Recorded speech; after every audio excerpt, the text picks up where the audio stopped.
नमस्कार, स्वदेश न्यूज देख रहे हैं आप। मैं हूं आपके साथ ऋषभ सोनी और लेकर आया हूं हमारी खास पेशकश, जिसमें आज बात करेंगे संगठन के चुनाव की और उसमें होने वाले संघ के प्रभाव की। देश की राजनीति में बीजेपी अध्यक्ष पद को लेकर हलचल अब तेज हो गई है। सवाल यह है कि राष्ट्रीय अध्यक्ष कौन बनेगा, और इससे भी बड़ा सवाल यह है कि क्या फैसला सिर्फ बीजेपी आलाकमान लेगा या फिर संघ की भी निर्णायक भूमिका होगी। कहा जा रहा है कि बीजेपी संगठन चुनाव में संघ का पेच है, तो क्या वो पेच है? क्योंकि बीजेपी संगठन में परिवर्तन 2027 के विधानसभा और 2029 के लोकसभा चुनाव को देखते हुए होंगे। राज्यों में भी संगठनात्मक बदलाव किन किन फैक्टर्स पर समीकरण साधने की कोशिश हो रही है। क्या राष्ट्रीय अध्यक्ष का चुनाव सिर्फ एक औपचारिकता है या फिर से यह बीजेपी की नई दिशा और रणनीति का ट्रेलर है? क्या संघ की पसंद और बीजेपी की जरूरतों में सामंजस्य बन पाएगा? और क्या कांग्रेस के उठाए सवाल संगठन की अंदरूनी खींचतान की ओर इशारा कर रहे हैं? आज की डिबेट में चर्चा शुरू करेंगे, उससे पहले देखिए खास रिपोर्ट।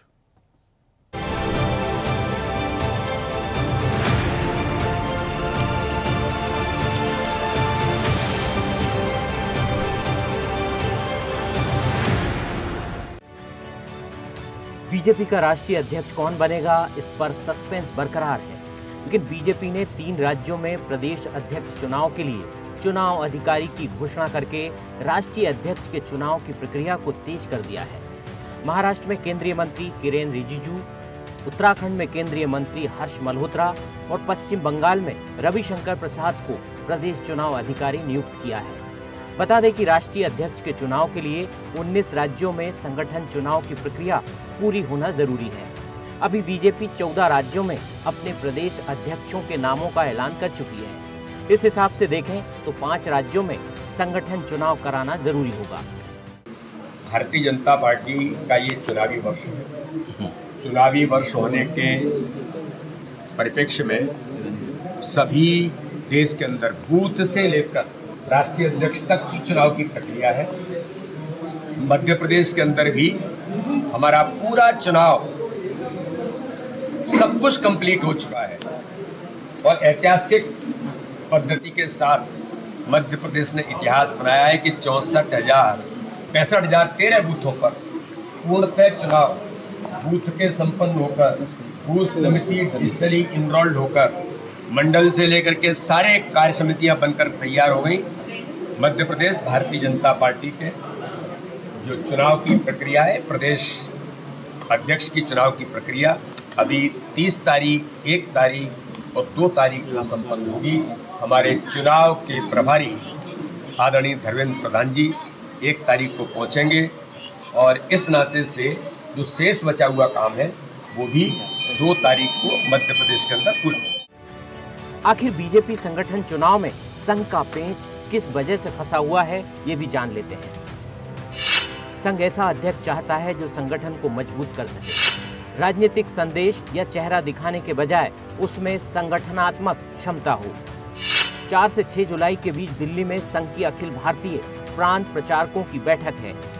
इस बैठक में बीजेपी अध्यक्ष के नाम पर अंतिम चर्चा और सहमति बनने की संभावना है। बीजेपी के 19 राज्यों में संगठन चुनाव के बाद ही राष्ट्रीय अध्यक्ष का चुनाव होगा। पार्टी की योजना है कि अगले महीने की शुरुआत तक सभी आवश्यक प्रक्रिया पूरी कर ली जाए। उधर बीजेपी संगठन चुनाव में हो रही देरी को लेकर कांग्रेस ने सवाल खड़े किए हैं। अपने आप को विश्व की सबसे बड़ी पार्टी कहने वाली भारतीय जनता पार्टी में अनुशासन का ये आलम है कि इतने लंबे समय से हम सुन रहे हैं कि अब प्रदेश अध्यक्ष बदलेगा, तब प्रदेश अध्यक्ष बदलेगा, अब राष्ट्रीय अध्यक्ष बदलेगा, लेकिन अभी तक हुआ कुछ नहीं है। असल में अब ये पार्टी अटल बिहारी वाजपेयी जी के ज़माने की वो पार्टी नहीं है जिसमें योग्यता कोई पैमाना हो। आजकल जो इनकी पार्टी में अंदरूनी सिरफुटब्बल है, जो रसाकसी है, जो तनातनी है, जो कभी मंचों से खुल के सामने आती है, कभी मंत्रिमंडल विस्तार में सामने आती है, कभी ट्रांसफर पोस्टिंग में सामने आती है, तो ये लगने लगा है कि जिस प्रकार मुख्यमंत्री पर्ची से बन रहे हैं, उसी प्रकार एक दिन पर्ची आएगी और प्रदेश अध्यक्ष चुन लिया जाएगा और ऊपर से नंबर 1, नंबर 2 जिन्हें ये लोग कहते हैं, वो नंबर 1, नंबर 2 इनको एक पर्ची देंगे और इनका राष्ट्रीय अध्यक्ष चुन लिया जाएगा।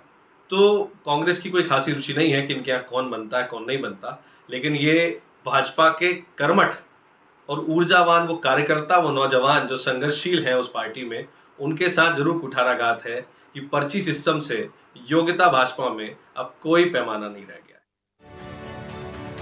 बीजेपी में सिर्फ राष्ट्रीय स्तर पर ही नहीं, राज्यों में भी नेतृत्व परिवर्तन पर तैयारी चल रही है। उत्तर प्रदेश अध्यक्ष पद पर ओबीसी और दलित चेहरे पर मंथन चल रहा है। कर्नाटक में लिंगायत वोट बैंक बड़ा फैक्टर है, इस पर भी मंथन चल रहा है।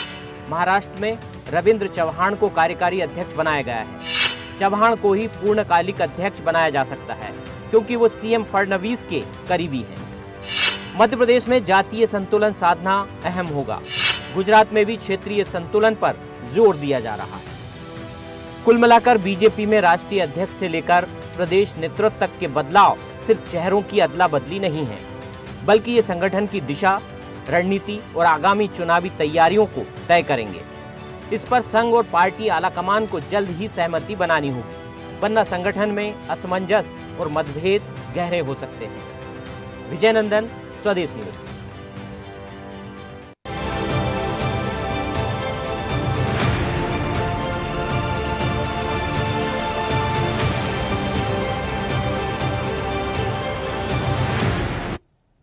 तो चुनाव संगठन का है, लेकिन प्रभाव संघ का भी है।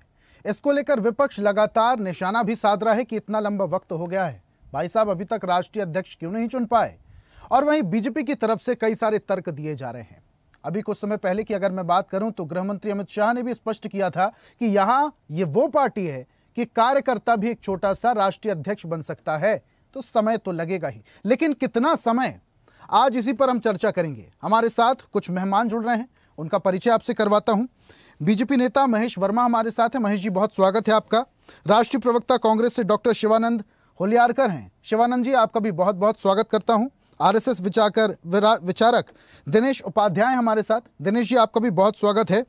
और इसी के साथ राजनीतिक विश्लेषक हैं अरविंद वत्स और सुमन भटनागर। आप दोनों मेहमानों का भी बहुत बहुत स्वागत है। इस चर्चा की शुरुआत महेश जी मैं आपसे ही करूंगा। लंबा वक्त हो गया, राष्ट्रीय अध्यक्ष अभी तक स्पष्ट नहीं हो पाया, हालांकि नाम बहुत सारे हैं।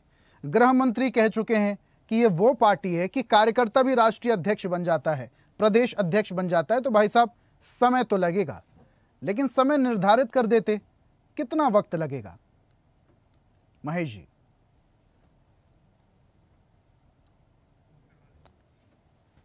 सर आपका माइक म्यूट है शायद, प्लीज उसे अनम्यूट कीजिए।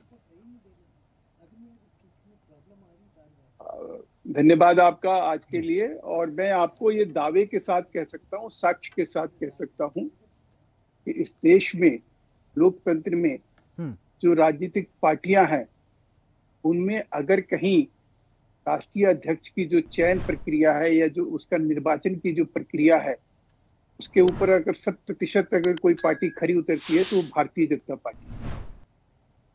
आजादी से पहले की पार्टी कांग्रेस, याद करिए जब कांग्रेस आजादी से पहले चुनाव होता था तब कई लोगों को उसमें सुभाष चंद्र बोस जी भी अध्यक्ष बने, कई लोग अध्यक्ष बने। लेकिन आजादी के बाद जब ये परिवार की पार्टी बन गई, उसका हश्र क्या हुआ कि 1998 से लेकर 2017 तक श्रीमती सोनिया गांधी जी बिना किसी निर्वाचन के, निर्विवाद कोई निर्वाचन या कोई चुनावी प्रक्रिया आपने सुनी, जो अभी हमारे कांग्रेस के प्रवक्ता जो हमें आईना दिखा रहे थे, वो 3 साल के लिए अंतरिम अध्यक्ष भी बनी। 3 साल तक बिना अध्यक्ष का कांग्रेस चलती रही। तब सवाल नहीं उठाए गए, तब वो आईना दिखाई नहीं दिया। महेश जी देखिए, ये तो सत्य है, तब वो कुछ ये तो आंकड़े हैं महेश जी, ये तो सत्य है कि लंबे वक्त तक, सबसे ज्यादा लंबे वक्त तक सोनिया गांधी राष्ट्रीय अध्यक्ष कांग्रेस की रही हैं और अंतरिम अध्यक्ष भी 3 साल तक चुनाव के बिना चुनाव के ये देखिए, आपके दर्शकों को ये बताना पड़ेगा, बिना चुनाव के इसका मतलब क्या होता है। बीजेपी में क्या राष्ट्रीय अध्यक्ष के लिए चुनाव हुए अभी तक? बिल्कुल संपूर्ण रूप से हर बार होते हैं। अटल जी से लेके 1980 से पहले भी भारतीय जनसंघ में भी प्रक्रिया अपनाई जाती थी। वो देखिए, सवाल यह है कि निर्विरोध चुनाव होना, लेकिन चुनावी प्रक्रिया पूरा एक चुनाव अधिकारी होता है, जो संविधान की हमारा आर्टिकल 19 है, जिसके तहत अभी हमारे 19 प्रदेश अध्यक्षों का चयन हो जाए। उसके उपरांत, और अभी तो नड्डा जी को 2 कार्यकाल जो है 3-3 साल का, उनका भी पूर्ण भी नहीं हुआ। उससे पहले आप जो है अलाप बिलाप प्रलाप जो है आपकी रुदाली समझ में आती है कि भाई आप क्यों रुदाली ऐसा कर रहे हो। सवाल यह है कि भारतीय जनता पार्टी आज की डेट में संपूर्ण रूप से समर्पित है अपने संविधान को लेकर, संपूर्ण रूप से समर्पित है अपने कार्यकर्ताओं को लेकर, संपूर्ण रूप से समर्पित है अपने संगठन को लेकर। तो सवाल है कि उसके नजरिए से अगर हम कोई चयन कर रहे हैं और उसमें हमें सर्वश्रेष्ठ व्यक्ति मिल रहे हैं जो हमारे राष्ट्रीय नेतृत्व को जो है कहीं प्रखर तरीके से लेके जाए। आज देश में जो जरूरत किस बात की है कि जो जिस प्रकार से एक माहौल खड़ा किया जाता है, या उस ऑपरेशन सिंदूर की बात हो, या राष्ट्रवाद की बात हो, या सांस्कृतिक बात की बात हो, देश की संविधान की छदम संविधान की बचाने की बात हो, या जिस प्रकार से एक तुष्टीकरण की राजनीति करने की बात हो, उसके लिए भारतीय जनता पार्टी का संगठन जो है या उसका राष्ट्रीय नेतृत्व जो है उसमें जो है आज जो वर्तमान नेतृत्व है उसी प्रकार से होना चाहिए ताकि इनको हम कहीं सही तरह से कटघरे में खड़ा कर सकें। इनका सही देखिए ये सारे मुद्दे तो बिल्कुल अलग हैं, लेकिन आप बीजेपी पार्टी का हर एक कार्यकर्ता, हर एक नेता मंत्री ये कहता है बीजेपी पार्टी चुनावी पार्टी है, चुनाव के लिए हरदम तैयार रहती है। चुनाव के जब नतीजे सामने आते हैं तो उत्साह भी सबसे ज्यादा बीजेपी पार्टी के कार्यकर्ताओं नेताओं में देखने को मिलता है, लेकिन राष्ट्रीय अध्यक्ष ना चुना जाना और उसमें विलंब होना ये तो सवाल खड़े करता है ना। ये बिल्कुल आप देखिए ना, अभी तक हमारे लगभग 13 अध्यक्ष रहे, 17 बार अध्यक्ष की प्रक्रिया अपनाई गई, उन सभी में कई बार हुआ है, एक बार नहीं हुआ। आप याद करिए कि कुछ चीजों में अध्यक्ष की जो प्रक्रिया थी, आडवाणी जी जब दूसरी बार बने तो उसमें भी विलंब हुआ था, अटल जी से जब आडवाणी जी के बनने थे उसमें भी थोड़ा सा विलंब हुआ। और हमारे यहाँ जो है अब जना कृष्णमूर्ति जी आए, वेंकैया जी आए, उसके बाद राजनाथ जी शॉर्ट टर्म में आए, अमित शाह जी शॉर्ट टर्म में आए। तो ऐसा नहीं है कि शॉर्ट टर्म में लोग नहीं आए, लेकिन उनका भी जो है हमारे यहाँ राष्ट्रीय परिषद से बाकायदा उसकी अनुमति ली गई, जो हमारी सर्वोच्च एक प्रतिनिधि सभा है जहाँ पे हम सारी चीजों का सारा निर्णय जो है पूरे देश भर से हमारे जो राष्ट्रीय परिषद के सदस्य हैं वो अपनी सहमति की मोहर लगाते हैं, उसके बाद वो तय होता है कि भाई अंतरिम अध्यक्ष या कार्यवाहक अध्यक्ष के रूप में आप काम करिए। तो सवाल ये नहीं है, सवाल ये है कि आखिर में ये सवाल किस चीज पे उठाया जा रहा है। भारतीय जनता पार्टी के जो कार्यकलाप है, जो चुनावी जो एक लोकतांत्रिक प्रक्रिया है, उनसे पूछिए ना। जो अलोकतांत्रिक तरीके से एक सजाए याफ्ता अपराधी इस देश में राष्ट्रीय अध्यक्ष बनता है। ठीक है महेश जी, लेकिन सवाल यह भी है कि वक्त इसलिए लग रहा है क्योंकि आरएसएस संघ के साथ पेच फंसा हुआ है।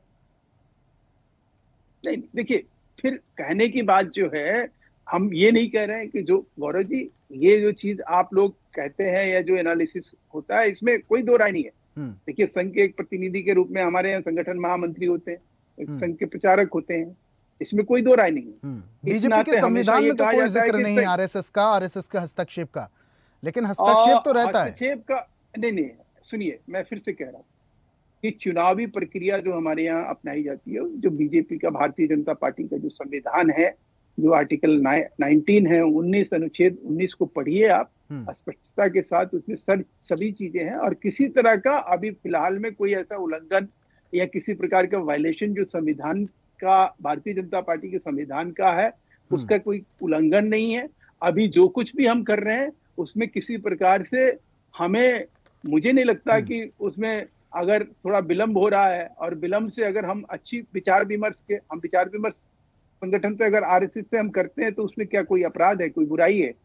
हमारा एक अनुवांशिक संगठन के नाते हमारा फर्ज बनता है, वहां से लोग हमें कहीं ना कहीं उनसे सहयोग मिलता है, समर्थन मिलता है, तो हम अगर उनसे पूछ लेते हैं। और ये पूछने का जो है, आप मुझे बताइए ना, जब चुनाव होगा तो चुनाव में जो प्रदेश अध्यक्ष होंगे या जो लोग भी होते हैं उनकी सहमति तो होती है, तो सहमति तो सबकी बनानी पड़ती है। तो क्या अध्यक्ष अगर मैं गौरव जी आपसे भी महेश जी अध्यक्ष क्या वो चुना जाएगा जो आरएसएस के पैमाने पर खरा उतरे?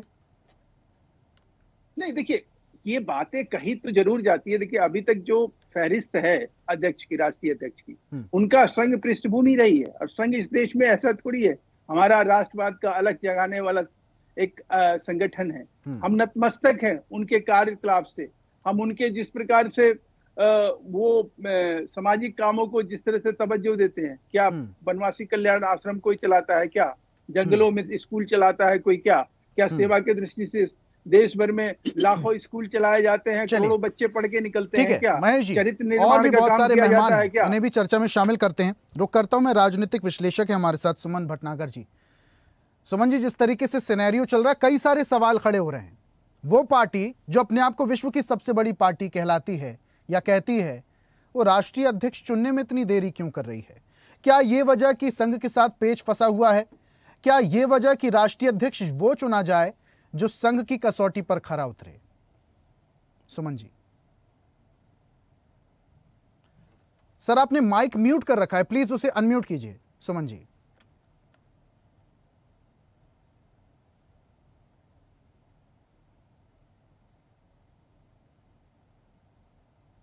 सुमन जी आपकी आवाज नहीं आ रही है, प्लीज माइक को अनम्यूट कीजिए।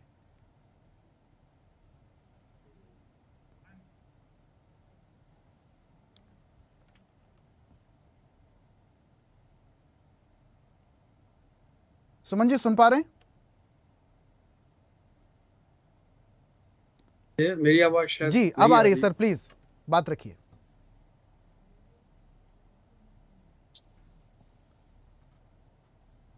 2023 में खत्म हो गया है अगर देखा जाए तो जी, लेकिन बीच में चुनाव आ गए, लोकसभा के आगे चुनाव 2024 वाले, कुछ विधानसभा चुनाव आगे, कार्यकाल बढ़ा दिया गया।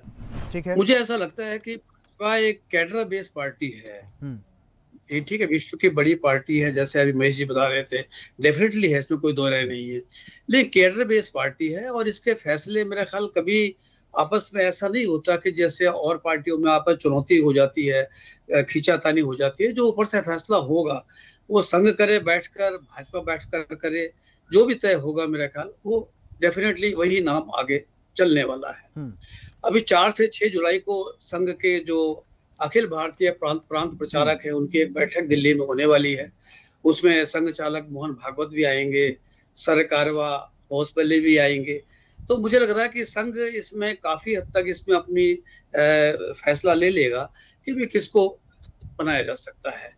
भाजपा, हालांकि पार्टी भाजपा है, भाजपा का फैसला भी होगा, लेकिन मुझे ऐसा लग रहा है कि दोनों मिलकर ही आपस में कोई ऐसा राय निकालेंगे कि जो संघ को ही मंजूर हो और भाजपा को मंजूर हो, ऐसे किसी व्यक्ति की तलाशी कर सकते हैं। हालांकि कई नाम हवा में चल रहे हैं, चाहे वसुंधरा राजे का हो, संघ की तरफ से भी संतोष हो सकते हैं, धर्मेंद्र प्रधान हो सकते हैं, भूपेंद्र यादव हो सकते हैं, ऐसे कई नाम चल रहे हैं हवा में। हाँ, शिवराज चौहान का नाम भी चल रहा है, लेकिन अंतिम फैसला देखो भाजपा और संघ दोनों की मिली जुली राय से होना है। एक तरफा फैसला नहीं होगा कि भाजपा संघ को दरकिनार करके और अपना तय कर दे कि हमने देश को बना दिया, या संघ ये कहते हैं तो मुझे ऐसा लगा दोनों मिलजुल कर ये आपस में राय करेंगे और उसके बाद अंतिम फैसला होगा। अच्छा, लेकिन सुमन जी देखिए, सुमन जी जातीय समीकरण बैठाना भी एक बड़ा टास्क होगा पार्टी के लिए भी और संघ के लिए भी, तमाम अगर हम प्रदेशों की बात करें हम। हाँ जी, देखो जातीय समीकरण और क्षेत्रीय समीकरण, इस बार ये भी चर्चा हो रही है कि दक्षिण से भी कोई नेता पार्टी का राष्ट्रीय अध्यक्ष आ सकता है। दक्षिण में कमजोर है थोड़ी सी पार्टी, उत्तर में और बाकी जगह तो बहुत बढ़िया है इसका। दक्षिण में थोड़ा सा इसको अभी जरूरत है ताकत पकड़ने की। हो सकता है कि किसी दक्षिण में कोई नेता इस तरह का निकाल ले और जिसको ये जिम्मेदारी दे दी जाए। तो ये सारी क्षेत्रीय समीकरण और उसके बाद ये बाकी जो चीजें हैं, इस सब पर विचार में रखा दोनों मिलजुल कर करने वाले हैं। और मुझे ऐसा लग रहा है, हमें ऐसा अंदाजा है, चर्चा भी है लोगों की कि शायद जुलाई के मिड में जाकर कहीं नए अध्यक्ष का ऐलान हो सकता है। चलिए ठीक है, हमारे साथ आरएसएस विचारक भी जुड़े हुए हैं। दिनेश जी सुन पा रहे हैं मुझे? दिनेश जी मेरी आवाज पहुंच पा रही है? ठीक है दिनेश जी, सुमन जी को भी आपने सुना, महेश जी को भी आपने सुना। पेच यहीं पर फंसा हुआ है कि अभी तक इतना लंबा वक्त क्यों लग रहा है राष्ट्रीय अध्यक्ष चुनने में भी, और प्रदेश अध्यक्ष चुनने को लेकर भी समय काफी ज्यादा जाया हो रहा है। लेकिन संघ की भूमिका पर भी सवाल है। क्या ऐसा राष्ट्रीय अध्यक्ष की तलाश की जा रही है जो संघ के पैमाने पर, संघ की कसौटी पर खरा उतरा जाए? और क्या संघ का अब इस बार पूरी तरीके से इन्वॉल्वमेंट या यूं कहें हस्तक्षेप है, क्योंकि जाति समीकरण भी साधना है? दिनेश जी, किसका दायित्व है ये? राष्ट्रीय अध्यक्ष चुनना किसका दायित्व? ये तो पार्टी का दायित्व है सर। हाँ बिल्कुल, हमारा संघ शताब्दी वर्ष है इस वर्ष। 1925 में संघ की स्थापना हुई और अभी ये 2025 है, तो हमारा संघ शताब्दी वर्ष है। अभी बहुत बड़ी गोष्ठी दिल्ली में होनी है और सभी संघ के प्रांत के कार्यकर्ता, राष्ट्रीय स्तर के कार्यकर्ता और परम पूजनीय मोहन भागवत जी और सभी लोग, सरसंघ चालक जी, सरसंघ कार्यवाही सभी लोग दिल्ली में रहेंगे।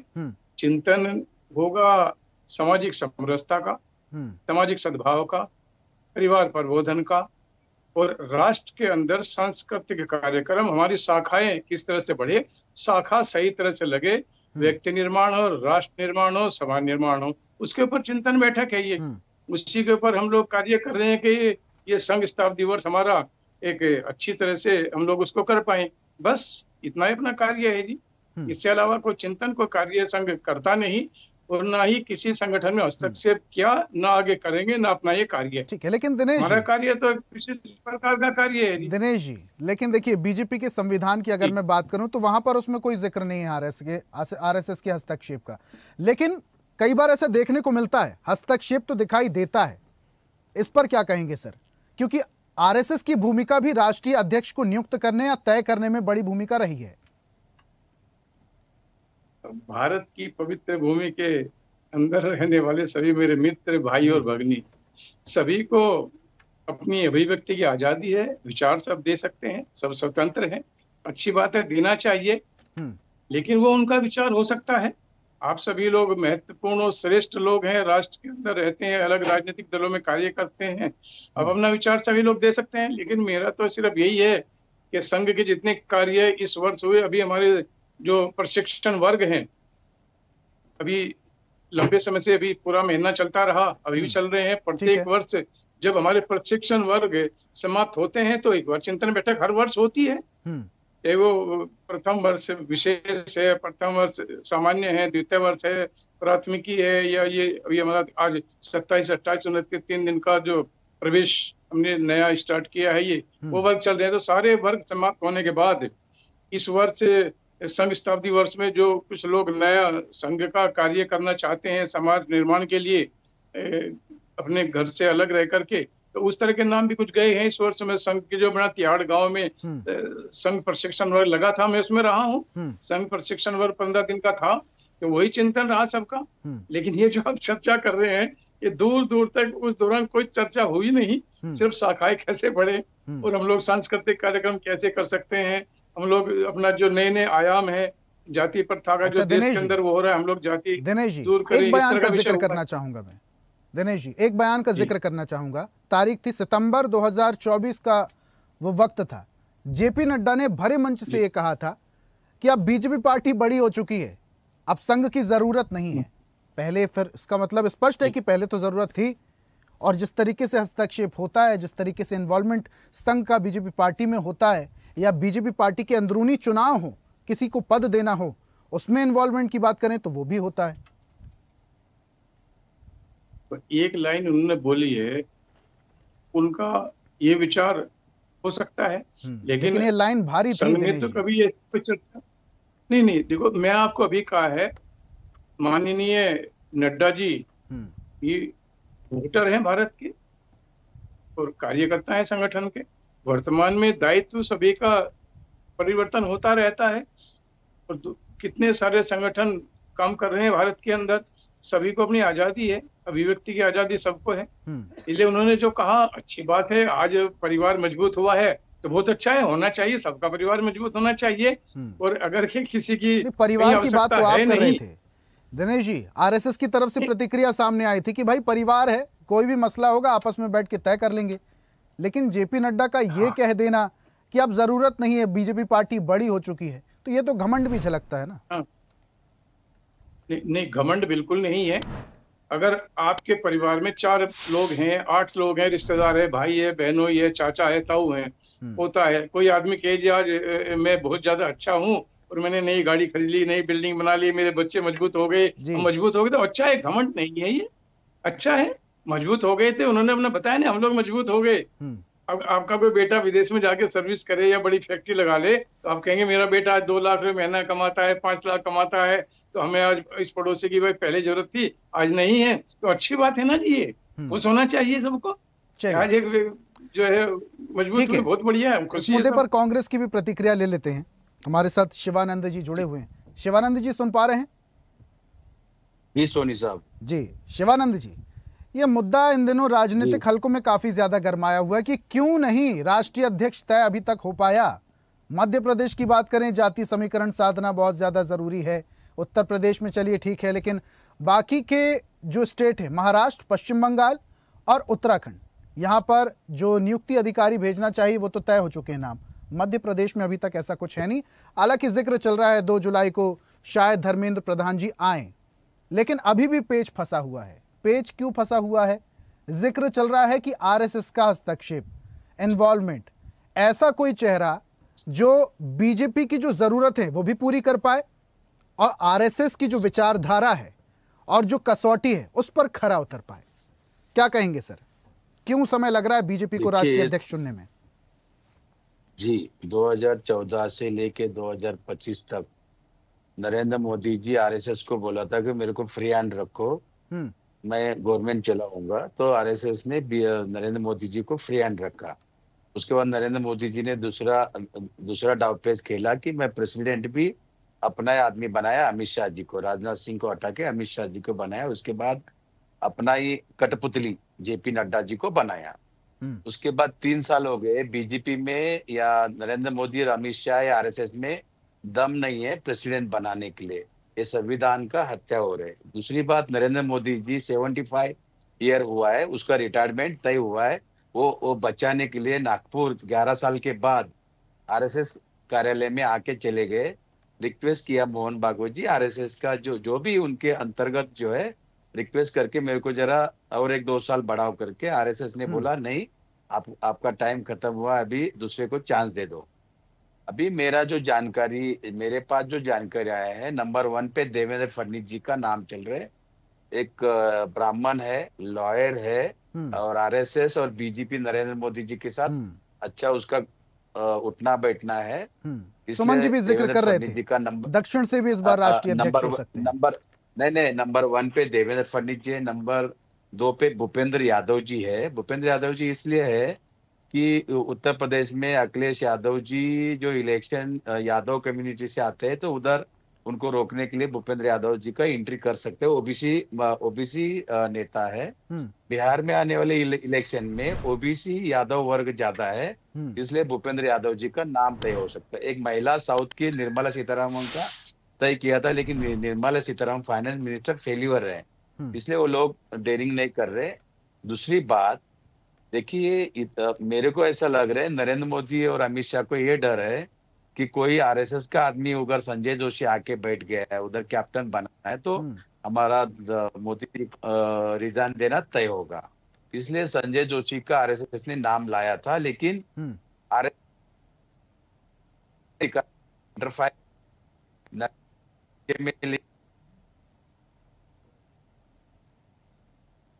बेच रहे 2 लोग का इतना इजी नहीं है को ज्यादा।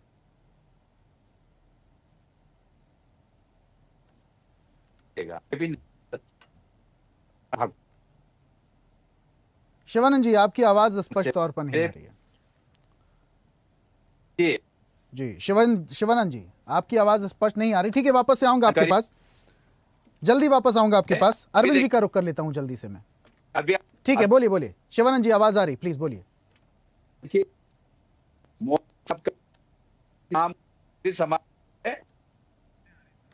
शिवानंद जी, कुछ टेक्निकल इशू है, नेटवर्क का कुछ इशू है, उससे दुरुस्त करके जल्दी से मैं वापस आता हूं आपके पास। अरविंद जी का मैं रुख कर लेता हूं। अरविंद जी सुन पा रहे हैं? हाँ जी, मैं सुन पा रहा हूं सर। ठीक है शिवानंद जी, आऊंगा, वापस से आऊंगा आपके पास, समय है अभी। नहीं, मेरे को 1 मिनट बात करने दीजिए। ठीक है, जल्दी रखिए अपनी बात रखिए, आवाज आ रही है। इसमें ईवीएम मैनेज करने का नरेंद्र मोदी अमित शाह को नहीं जम रहे, क्योंकि संगठन में ईवीएम नहीं चलेगा, क्योंकि आरएसएस बैठा है उधर। इसलिए देवेंद्र फडणवीस, नितिन गडकरी को इतना हल्के में लेके नहीं चलेगा। निर्मला सीतारमण जी है, शिवराज सिंह चौहान जी है, मोहनलाल खट्टर जी है, मनोज सिन्हा का भी नाम आ गया है। मनोज सिन्हा जी एलजी थे जम्मू कश्मीर का, आने वाले उत्तर प्रदेश में इलेक्शन आ रहे हैं, उनको सीएम बनाना है। उधर योगी को रोकने के लिए मनोज सिन्हा को भी आगे लेके आ सकते हैं, लेकिन शिवराज सिंह चौहान का भी नाम चल रहा है सर। जी नहीं, शिवराज सिंह चौहान नहीं बनेगा, एज फैक्टर भी है, और उनका जो अंतर्गत जो मामले में है, ईवीएम सेटिंग नहीं होगा उधर। संविधान का ये लोग हमेशा हत्या करते हैं सर, संविधान का हमेशा ये लोग कठपुतली करते हैं। अगर नरेंद्र मोदी जी, अमित शाह जी, जेपी नड्डा जी, ये खुद चैलेंज है, ईवीएम से वोटिंग लेने के लिए बोलिए, अमित शाह और नरेंद्र मोदी का आदमी नहीं बनेगा, आरएसएस का आदमी बनेगा। लेकिन आरएसएस राजनीति नहीं दिखाएगा, क्योंकि आरएसएस का फिक्स हुआ है। ठीक है शिवानंद जी, ईवीएम पे बाद में चर्चा करेंगे। जोशी जी जनरल सेक्रेटरी शिवानंद जी, ठीक है, संजय जोशी जी जनरल सेक्रेटरी बनेगा। ठीक है, बाकी मेहमान भी मैं जल्दी वापस आऊंगा आपके पास, अपनी बात रखिएगा। अरविंद जी का मैं रुक कर लेता हूँ। अरविंद जी, पूरी बात आप शिवानंद जी की सुन रहे थे, आसान नहीं है वो भी कह रहे हैं। एक वाक्य मुझे ध्यान आता है सदन में, जब अखिलेश यादव ने यही सवाल कर दिया था गृह मंत्री अमित शाह से, कहा था उन्होंने कि आप तो राष्ट्रीय अध्यक्ष नहीं चुन पा रहे हैं, अखिलेश यादव का कहना था। गृह मंत्री कह रहे थे कि इतना आसान नहीं है भैया, कार्यकर्ता भी हमारे राष्ट्रीय अध्यक्ष बन जाते हैं, बड़े बड़े नेता मंत्री बन जाते हैं, तो इतना समय लगेगा, क्योंकि बड़ी पार्टी है, विश्व की सबसे बड़ी पार्टी है, तो समय तो लगेगा। लेकिन ये कैसा समय लगेगा साहब? आपसे समझना चाहूंगा, क्या राष्ट्रीय अध्यक्ष तय करना या चुनना बीजेपी के लिए वाकई इतना टफ है? कितना लंबा वक्त चल रहा है या पेच कहीं और फंसा है? अरविंद जी, पेच नरेंद्र मोदी रिटायर्ड होना तय हुआ है। इनको बोलेंगे जरा बीच में ना बोलें ये, क्योंकि ये हमेशा नरेंद्र मोदी जी का रिटायर्ड होना तय हुआ है। शिवानंद जी, ऐसे नहीं, आपकी टर्म में देखिए कोई नहीं बोल रहा था। अरविंद जी, ये तरीका ठीक नहीं है, आप अपनी बात रखिए, आपको पूरा अधिकार है, लेकिन दूसरे को भी बोलने दीजिए प्लीज। अरविंद जी, नाराज मत होइए। जो भी पॉलिटिकल, नहीं नाराज नहीं हो रहा हूँ, ये हर बार ऐसा ही होता है। चलिए ठीक है, जो भी आया होता है वो अपनी बात बोलता रहे। मैं ये कहना जा रहा हूँ, अभी 4 दिन पहले संविधान की हत्या पूरे भारत ने मनाई है, तो वो लोग ना बोलें कि संविधान की हत्या हो रही है। यस, बड़ी पार्टी है, बड़ी पार्टी का चुनाव है, बड़ी पार्टी के अंदर बहुत उम्मीदवार भी होते हैं और होने भी चाहिए। ये कोई फैमिली रूल्ड पार्टी नहीं है जो जिसको उंगली पकड़ के बैठा दिया वो बन गया। Yes, there are powerful people in the political party, वो हर पार्टी में होते हैं, होने भी चाहिए, वही जिता के लाते हैं। तो अब रही बात इसकी कि कौन बनेगा कौन नहीं बनेगा, मैं अटकल में नहीं जाऊंगा, मेरे पास भी बहुत बड़ी लिस्ट है, मेरी भी स्टडी है, लेकिन उसके मायने कुछ नहीं है। संघ एक तरह से पेरेंटल ऑर्गेनाइजेशन है, जहां से सब बच्चों का जन्म हुआ है, और आज ये 100वां साल संघ मना रहा है। ये बहुत बड़ी बात है। संघ का आशीर्वाद भाजपा पे और भाजपा का संघ से समन्वय, अभी बार बार बोला जा रहा था एनक्रोचमेंट वो नहीं है, समन्वय है। दोनों का मिलके साथ चलना ही भारतीय जनता पार्टी और संघ की विचारधारा को आगे ले जाना। बीजेपी तो आरएसएस की राजनीतिक इकाई है ना साहब। देखिए, आप उसको बोल सकते हैं, वो बात सही भी हो सकती है, लेकिन मैं कहूंगा बोथ आर इंडिपेंडेंट ऑर्गेनाइजेशन। मैं दोनों से वो अच्छी तरह पहचानता हूं, जानता हूं और देखा हुआ है, इसलिए ऐसा बोल रहा हूं। दोनों आपस में समन्वय बहुत अच्छा है, लेकिन एक दूसरे की बैसाखियां नहीं है। इंडिपेंडेंट ऑर्गेनाइजेशन है, बट जब दोस्ती होती है तो दोस्त की बात भी सुनी जाती है, दोस्त के विचार भी लिए जाते हैं, और वही आगे चल के एक रिजल्टेंट बनते हैं, जो यहाँ पर हो रहा है। इससे पहले संघ विचारक भी बैठे हुए थे और एक पॉलिटिकल एनालिस्ट भी बैठे हुए थे और भाजपा के प्रवक्ता भी बैठे हुए थे। तीनों ने एक ही बात बोली है कि यस, डिले हो रहा है, डिले होना स्वाभाविक है और होना कोई गलत नहीं है, but unnecessary undue delay is wrong, जिसको अब इनको जुलाई के महीने में खत्म करना पड़ेगा और रिजल्टेंट लाना पड़ेगा। 19 पूरे करने हैं, उससे पहले चुनाव नहीं हो सकता। 14 ऑलरेडी हैं, 5 आ जाएंगे और आप इसका रिजल्ट हो सकता है व्यास पूजा के आसपास, जब संघ गुरु दक्षिणा करता है, तब तक एक अनाउंसमेंट भी आ सकती है। तो मतलब कुल मिला के आप ये कह रहे हैं कि जुलाई तक हो सकता है कि राष्ट्रीय अध्यक्ष का चुनाव हो जाए? देखिए, चुनाव हो जाए या एक अनाउंसमेंट आ जाए, उसके बाद व्यूज आ जाएंगे, तो हो सकता है चुनाव भी कराना पड़ जाए। ये मैं अभी नहीं बोल पाऊंगा कि चुनाव होगा या एग्रीमेंट होगा यूनानिमसली, वो मैं अभी नहीं आंसर दे पाऊंगा। चलिए ठीक है, दिनेश जी का वापस से मैं रुक कर लेता हूं। दिनेश जी, आप सुन रहे थे अरविंद जी क्या कह रहे हैं। जुलाई तक देखिए समन्वय की बात भी उन्होंने कही, अभी जैसा मैं आपसे जिक्र कर रहा था, जुलाई तक अब वो बोल रहे हैं कि इसीलिए मैंने उंगली उठाई। जी दिनेश जी प्लीज। मैं इसीलिए उंगली उठाई। अभी वत्स जी ने कहा है कि इन तीनों ने एक ही बात कही कि राष्ट्रीय अध्यक्ष चुनने में देरी हो रही है। मैंने ऐसी कोई चर्चा की नहीं, ना मेरा ऐसा भाव है, ना मैं इस विषय में गया कि मैंने ये बात बिल्कुल नहीं कही कि संगठन के इलेक्शन में देर हो रही है या नहीं हो रहा। मैं इस चर्चा में बिल्कुल नहीं गया। तो इसलिए इन दोनों लोगों ने कहा होगा, इसलिए मेरा उसमें नाम आना नहीं चाहिए बिल्कुल भी ना। हमें इससे कोई ताल्लुक है कब बनेगा कब नहीं बनेगा, इसलिए वक्त साहब को ये सोचना चाहिए।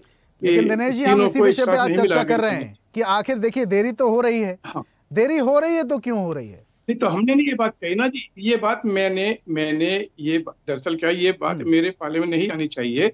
मैंने तो कोई चर्चा की नहीं, लेट हुआ नहीं हुआ क्या है, मैं तो इस विषय में गया ही नहीं। तो इसलिए और जो लोग इसकी चर्चा करें वो अच्छा है, लेकिन मेरा ये विषय बिल्कुल नहीं था और ना ऐसे हमारे भाव हैं, ना ऐसा कोई इस तरह का विचार है।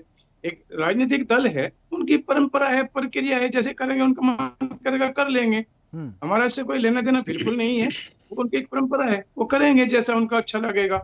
इसलिए मेरा यही हाथ जोड़ के मेरा निवेदन है अरविंद जी से, इसमें कम से कम हम लोगों को बिल्कुल भी ये बीजेपी की परंपरा है, लेकिन आरएसएस का तो हस्तक्षेप है। भले ही आप उसे एक्सेप्ट ना करें, भले ही आप उसे कबूले नहीं, लेकिन हस्तक्षेप तो रहता है। ये बात आप जी अरविंद जी मैं जवाब देता हूँ। मेरा नाम आया था अरविंद जी ठीक है दिनेश जी सुनते हैं अरविंद जी मैंने इनका नाम नहीं लिया। अगर कोई हुआ स्वीकार करे बोला जा रहा है, दिनेश जी सुनते हैं ना, दिनेश जी सुनते हैं अरविंद जी क्या कह रहे हैं। और संघ को यदि संघ के से जो आए हुए हैं वो कहते हैं कि हम अलग हैं, मैं मानता हूं संस्था अलग है, लेकिन समन्वय मिलके दोनों ही चलते हैं। तो कहीं ना कहीं डायरेक्टली इनडायरेक्टली हस्तक्षेप या आप कह सकते हैं डिले तो है।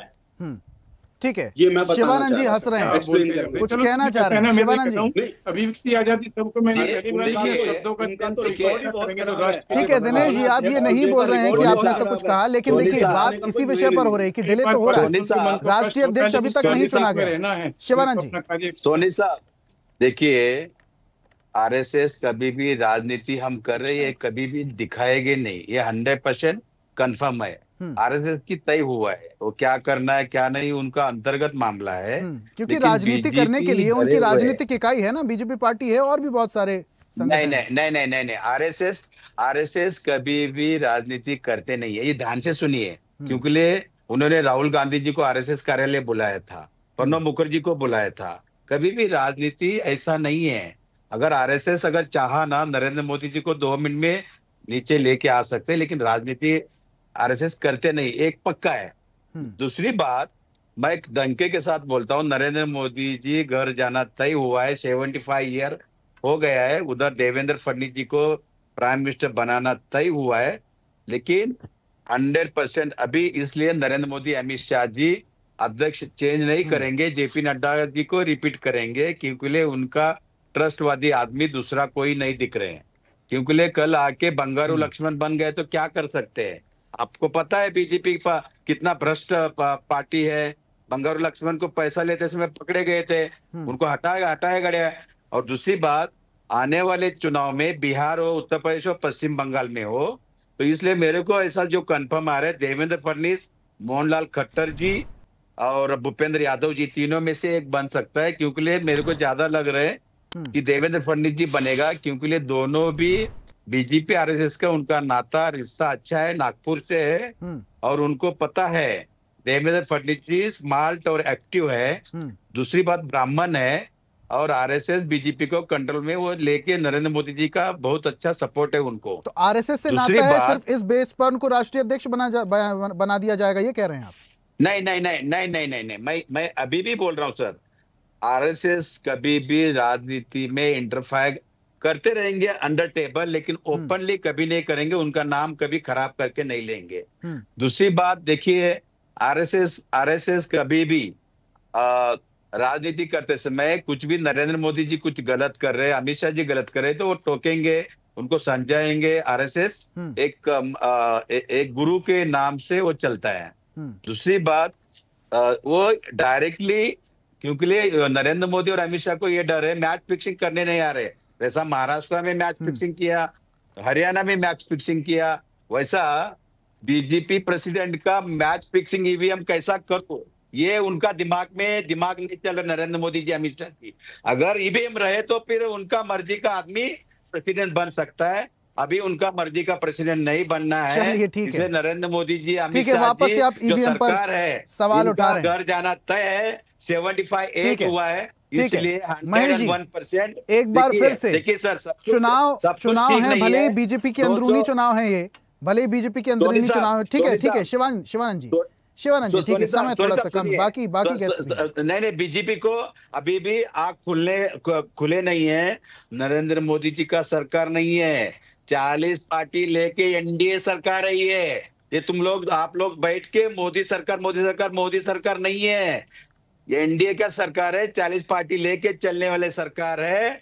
और 100% आरएसएस बीजेपी का टकराव जोर से चल रहा है। जेपी नड्डा जी इलेक्शन के पहले आरएसएस की हमको जरूरत नहीं, घमंड और मस्ती चढ़ गया है, इसलिए उनका नरेंद्र मोदी घर जाना तय है, रिटायरमेंट पक्का है। महेश जी, मैं लिख के देता हूँ, बिहार इलेक्शन के बाद नरेंद्र मोदी जी घर जाना पक्का है। शिवानंद जी ठीक है, महेश जी बहुत सारी बातें अभी शिवानंद जी ने कह दी, नाम भी गिना दिए, डंके की चोट पे कह रहे। अब ठीक है ना शिवानंद जी, ठीक है, समय महेश जी नाम भी गिना दिए उन्होंने, तो 3 नाम डंके की चोट पर। महेश जी सुन पा रहे हैं?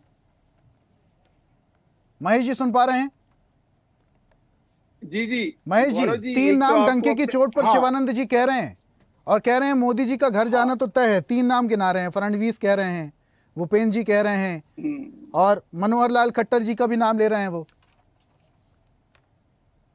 एक तो गौरव जी, मैं आपसे ये रिक्वेस्ट करूंगा कि आप महेश जी, एक तो मेरा नाम ऋषभ है, आप ऋषभ कह के संबोधित कीजिए महेश जी। अच्छा सॉरी हाँ ऋषभ जी, आपको अपने दर्शकों के ऊपर थोड़ा दया करना चाहिए। ये जिस तरह से शिवानंद जी लगातार ये कोरी बकवास और ये झूठ का प्रचार, मैं जनता पे अपने व्यूज पे कैसे दया कर सकता हूँ सर? उस बात का खंडन आप कर दीजिए, आपको कुछ गलत लगता है उस बात का खंडन कर दीजिए, जवाब दे दीजिए। ऑन बिहाफ ऑफ बीजेपी अब ये जिस प्रकार से जो है बातों को ये रख रहे हैं, मुझे नहीं लगता है कि आपके दर्शकों की कहीं रुचि होगी इनके, लेकिन आपकी प्रतिक्रिया की रुचि जरूर होगी। मैं दावे से कह सकता हूँ लाखों दर्शक इस वक्त देख रहे हैं महेश जी, और आपकी प्रतिक्रिया की रुचि तो है दर्शकों को, जो आज ये मानिए, जो आज का आपका मुद्दा है। हाँ, ये आपका जो आज का मुद्दा है कि राष्ट्रीय अध्यक्ष का जो चयन है, मैंने जैसे शुरुआती अपने संबोधन में आपको स्पष्ट किया कि भारतीय जनता पार्टी में कोई परिवारवाद नहीं है, कोई सजा याफ्ता अपराधी को हम अपना सुप्रीम लीडर नहीं मानते हैं। संघ से निकले हुए लोग अगर हमारे यहाँ काम करते हैं तो हमारी वो सक्षमता है, हमारे पास सक्षम नेतृत्व है। हम जो है उस तरह से काम नहीं करते हैं कि 1996 में कांग्रेस अपने संविधान को संशोधित करती है और विदेशी मूल की एक महिला को राष्ट्रीय अध्यक्ष के लिए उनका रास्ता प्रशस्त करती है। एच ह्यूम की बनाई हुई पार्टी, एक अंग्रेज की लेगेसी को ढोने वाले लोग आज हमें आईना ना दिखाएं। हम वो काम नहीं करते हैं जो परिवारवाद के तहत इस देश जी उसको संभाल के बात करने बोली है। उनके जैसा अमित शाह जी तड़ीपार गुंडा को आपने होम मिनिस्टर बना के बैठा है, बीजेपी प्रेसिडेंट बना, शर्म आना चाहिए। ऐसे महिलाओं के बारे में आपके माता बहनों के बारे में देना सीखो, समझे? महिलाओं के इज्जत करना सीखो। आप सुनिए, इंदिरा गांधी जी की बहू है, कुछ नहीं कहा मैंने, आपने गलत बात कर रहे हो। 1996 में देखो ना मित्र, आपके संविधान में संशोधन हुआ, आपने विदेशी मूल की एक महिला को उनके लिए कहीं पे कांग्रेस का जो अध्यक्ष बनने का रास्ता कैसे खुला, उस पे आप शरद पवार का रिएक्शन उठा के देखो। तारिक अनवर ने क्या बोला, पीएस संगमा ने क्या बोला, आप पढ़ो उसको। जब पढ़ोगे तो समझ में आएगा कि क्या घटना घटी। नितिन गडकरी को साइड में क्यों हटाया? क्यों लोगों ने विरोध किया? महाराष्ट्र आदमी का अपमान किया, नहीं 12 करोड़ जनता का अपमान किया। नितिन गडकरी को आपने कमेटी से बाहर किया, उनका प्रेसिडेंट से हटाया, उनको मंत्री पद भी कम किया। लेकिन नंबर 1 नितिन गडकरी काम करते हैं, अच्छा आदमी है, समझे? उसको वो प्राइम मिनिस्टर बनना चाहिए, समझ में? आप लोगों के लिए लोगों को ब्लैकमेलिंग करना, शिवानंद जी, शिवानंद जी देखिए आपके टर्म में कोई नहीं बोल रहा था। शिवानंद जी ये गलत बात है, शिवानंद जी ये गलत बात है, लेकिन आप पूरी बात सुनिए उनकी। महेश जी की पूरी बात सुन तो लीजिए आप, उसके बाद आप प्रतिक्रिया दीजिए। महेश जी अब देखिए सवाल यह है कि हमारे यहाँ देखिए सक्षम नेतृत्व है, जैसे ये बात कर रहे हैं, इनकी बातों से ऐसा लग रहा है कि जैसे हमारे यहाँ अक्षम लोग बैठे हुए हैं, उनके पास ना विवेक है, ना वो कौशल है, ना वो व्यक्तित्व है कि हम चयन अपने राष्ट्रीय अध्यक्ष का कर सके। अरे भैया हमारे यहाँ चुनावी प्रक्रिया है, ये डेमोक्रेसी है, ईवीएम नहीं है में जो राजनीतिक दल स्टेक होल्डर होते हैं। चलिए फिर वही बात, आप इस तरह की बात उलूल जुलूल की बात करेंगे तो स्वाभाविक है कि दर्शकों को कहीं अच्छा नहीं लगेगा। आप थोड़े अपने मिजाज को शांत रखिए और शांतित होकर हमें भी बोलने दीजिए। आपकी बात को मैंने पूरी तन्मयता के साथ सुनी, धैर्य के साथ सुना, आप मेरी भी बात को हो लेने दीजिए, फिर अपना रिएक्शन दीजिएगा। अब रही बात की जो आप कहना चाह रहे हैं, हमारे यहाँ सक्षम नेतृत्व है मित्र। हम लोगों ने कभी भी, आप उठा के देख लीजिए, हमारे 13 के 13 अध्यक्ष जो बने, उनमें कोई भी ऐसा व्यक्ति नहीं है जो अपने बेटे को कहीं अध्यक्ष बना दिया हो, कोई अपने परिवार के बेटी को महामंत्री बना दिया हो, ऐसा कुछ नहीं है। और जो भी एक परिवार से निकला हुआ, उसी के नाम पर आज पार्टी आप लोग चला रहे हो, उसी के नाम पर आप यहाँ प्रतिनिधित्व कर रहे हो। आपको हो सकता है कि इस बात का मलाल ना हो, लेकिन ये देश देख रहा है, वो कहीं ना कहीं इसी बात के लिए आपको बाहर का रास्ता दिखा रहा है। हमें गर्व है कि हम भारतीय जनता पार्टी के कार्यकर्ता है, हम भी संघ से निकले हुए लोग हैं, हमने संघ की शिक्षा ली, लेकिन हम जो है जहाँ काम मिलता है वहां करते हैं। और ये नहीं है कि उसके लिए हमें सोचना पड़ता है, जो अब लगातार आप लोग कहते हैं अडानी अंबानी, कुछ नहीं मिलता है तो यही राग आलापो, कुछ नहीं समझ में आता है तो अनाप शनाप गाली गलौज पे उतर आओ, कुछ नहीं तो उल्टा सीधा बोलना शुरू करो। मेरा सिर्फ आपसे ये आग्रह है कि हमारे यहाँ जो है वो लोकतांत्रिक डेमोक्रेटिक तरीके से चुनाव हो रहा है, चुनावी प्रक्रिया ऑन है, जल्दी हमारे राष्ट्रीय अध्यक्ष का चुनाव होगा। और वो चुनाव जो होगा, वो जो हमारा आर्टिकल, मैंने क्या कहा शुरू में कि जो हमारा संविधान का अनुच्छेद 19 है उसके तहत होगा। अब उसको आप उसके लिए जोड़ घटाओ या सारे स्पेकुलेशन, शिवानंद जी जो बात आप कह रहे हैं ना, पत्रकारिता में इसको गॉसिप की खबर मानी जाती है, इस तरह की गॉसिप की खबरें चलाई जाती है। ये आपके यहाँ संभव है, भारतीय जनता पार्टी में संभव नहीं है। और जब भी कोई ऐसी बात को वही ध्यान में रख के आप टीवी पे बोला करो कि दर्शक भी सुन रहे हैं आपको, ऐसा ना लगे कि आपकी सलाह की जरूरत नहीं हमको। आपका बिल्कुल देख लो भाई, एकदम बैलेंस आपकी बात ऋषभ सर को बोलो, मेरे को मत ट्रिगर मत कीजिए सर। वर्मा जी बिल्कुल हम कहेंगे, अगर आपको जो करना है ऋषभ सर को बोलो। आपके कहने के ऊपर मैं नहीं आया इधर, ऊपर सवाल खड़ा कर रहे हैं और बीजेपी का अध्यक्ष आप तय कर रहे हैं। नितिन गडकरी का अपमान करते हो, महाराष्ट्र से 12 करोड़ जनता का अपमान करते हो आप लोग। नहीं, अभी तो आप तय कर रहे हो, आप चैनल पे बैठ के भाजपा का, भारतीय जनता पार्टी का अध्यक्ष तो आपने तय कर दिया कि ये नाम है, ये नाम है, ये नाम है, ऐसे हो रहा है, वैसे हो रहा है, इसको हटाया जा रहा है, उसको लाया जा रहा है। भाई हमारा भी रिलेटिव आरएसएस में है, क्या बात कर रहे हो? वही बात, तो उसका मतलब ये होगा आप तय करेंगे। नहीं, आप तय करेंगे क्या होगा, क्या मतलब होगा? ऋषभ जी क्या मतलब है इसका? आप इनसे सवाल पूछिए ना, इनके रिश्तेदार होने का मतलब यही होता है क्या कि अरे हम देख लेंगे भारतीय जनता पार्टी के राष्ट्रीय अध्यक्ष आपने बोला ना, ऐसे बात मत करो। आप मेरे को चुप नहीं कर सकते वर्मा साहब। देखिए बहस तो चलती रहेगी। सुमन जी की बात नहीं कर रहा हूँ, ठीक है महेश जी और दयानंद जी, दया कीजिए दर्शक। सुमन जी का मैं रुक करूंगा, सुन लीजिए सुमन जी की भी बात सुन लीजिए और सुमन जी की भी प्रतिक्रिया सुन लीजिए। दोनों मेहमानों से मेरा निवेदन है, हाथ जोड़कर निवेदन है। शिवानंद जी, महेश जी, अच्छा लगेगा। शिवानंद जी, महेश जी, अच्छा लगेगा कि कुछ आप करिएगा। सुमन जी पूरी बातें आप सुन रहे थे और जो बहस अलग मोड़ ले रही ये भी आप सुन रहे थे। शिवानंद जी कह रहे हैं कि इस चुनाव में ईवीएम का कोई रोल कॉल नहीं है, इसलिए समय लग रहा है। मैच फिक्सिंग की भी वो बात कर रहे हैं, नाम भी गिना दे रहे हैं। वो 3 बड़े नाम उन्होंने गिना दिए। क्या लगता है सर, इन 3 नामों में से किसी एक नाम पर मोहर लगेगी? और ये जो ईवीएम का रोना रो रहे हैं, ईवीएम का रोना तो बहुत पुराना है कांग्रेस का। जहां पर जीत जाते हैं वहां पर ईवीएम सही है और जहां पर नहीं जीत पाते इंडिया गठबंधन अपोजिशन लीडर सर। चलिए ठीक है, इंडिया गठबंधन। सुमन जी, लीडर सुमन जी तो मोदी जी के बारे में एक तो चर्चा रहती है कि मोदी है तो मुमकिन है। हालांकि मैं ये कहकर कोई उनकी बहुत तारीफ या बहुत प्रशंसा वाली बात नहीं कर रहा हूँ, लेकिन ऐसा लगता है कि मोदी जी के रहते हुए कोई बहुत बड़ी दिक्कत नहीं आने वाली है।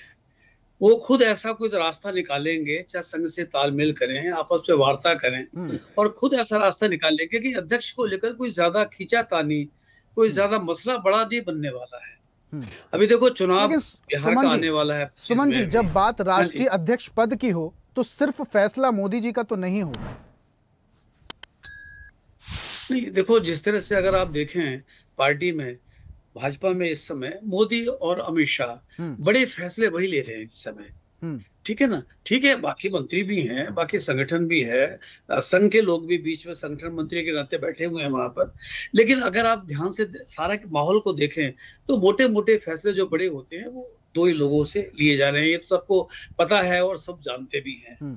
तो हमें ऐसा लग रहा है कि फिलहाल जो माहौल लग रहा है उसमें लग रहा है कि कोई बड़ी दिक्कत या कोई बड़ी समस्या, कोई बड़ा संकट ऐसा नहीं है कि राष्ट्रीय अध्यक्ष कौन बनेगा। और मुझे लग रहा है कि संघ और बीजेपी दोनों की आपसी सहमति के बाद ये जुलाई के बीच मिड में या जुलाई के आखिर तक जाकर ये फैसला हो जाना। ठीक है सुमन जी, इसमें किसी तरह दिक्कत। लेकिन क्या जातीय समीकरण साधना, क्षेत्रीय समीकरण साधना ये बड़ा टास्क नहीं है, ये बड़ी चुनौती नहीं है? आप बोल रहे हैं कि इतना मुश्किल नहीं है मोदी के लिए और शाह जी के लिए। अभी बिहार का चुनाव आना है, यूपी का चुनाव आना है, पश्चिम बंगाल का चुनाव आना है, उसके बाद पंजाब का चुनाव आना है, विधानसभा चुनाव है सारे के सारे। ये बड़े बड़े प्रदेश हैं जो चुनाव होने वाले हैं। 2027 और 2029 में चुनाव होने जो वाले हैं, केरल भी चुनाव, उन्हीं चुनाव को ध्यान में रखते हुए तो अभी एक चेहरा स्पष्ट किया जाएगा। सुमन जी, नहीं, अभी तो मुझे ऐसा लग रहा है कि ये कहना सिर्फ अटकलबाजियां हैं। अब मैं कह दूं कि फर्नांडिस बन रहे हैं, आप कहते हैं कि वसुंधरा राजे बन रही है, कोई कहते हैं मनोहर लाल खट्टर बन रहे हैं। मनोहर लाल खट्टर ठीक है, मुख्यमंत्री रहे, संघ के प्रचारक भी रहे, सारी बातें हैं सारी, लेकिन अभी तो सारा अटकले वाली बात है। जो जिसको जैसे समझ आ रहा है वो वैसे नाम उछालता जा रहा है।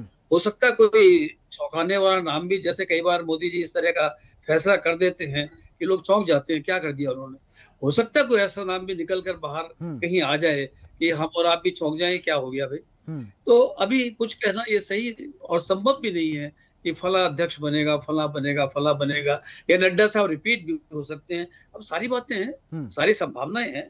इन संभावनाओं के रहते हुए अपनी तरफ से सीधा सीधा कुछ कह दें कि हम तो भी पार्टी का अधिकृत आदमी भी नहीं है। एक तो हम जो अखबारों में पढ़ रहे हैं, जो सुन रहे हैं, उसी के आधार पर राय दे रहे हैं सारे के सारे। अब पता नहीं पार्टी क्या फैसला कर रही है, संघ क्या फैसला लेने वाला है। संघ की बड़ी सोच है, लंबी सोच है, बड़ा संगठन है संघ, उसने भी आगे सारा रखा हुआ है अपना सोच का दायरा। लेकिन उत्तर भारत और हिंदी पट्टी की अगर हम बात करें तो यहाँ पर अच्छा खासा प्रभाव बीजेपी का दिखता है, दक्षिण में थोड़ा सा प्रभाव कम हो जाता है। उत्तर भारत में कोई दो इस बार क्या दक्षिण की तरफ देख रही बीजेपी पार्टी राष्ट्रीय अध्यक्ष के लिए?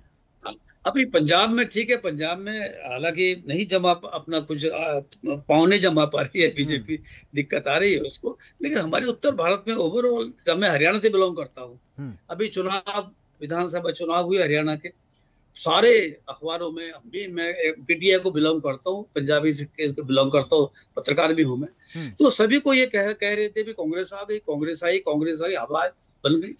लेकिन अगर आप इसके पर्दे के पीछे देखें, संघ ने हरियाणा में बहुत काम किया बीजेपी के लिए।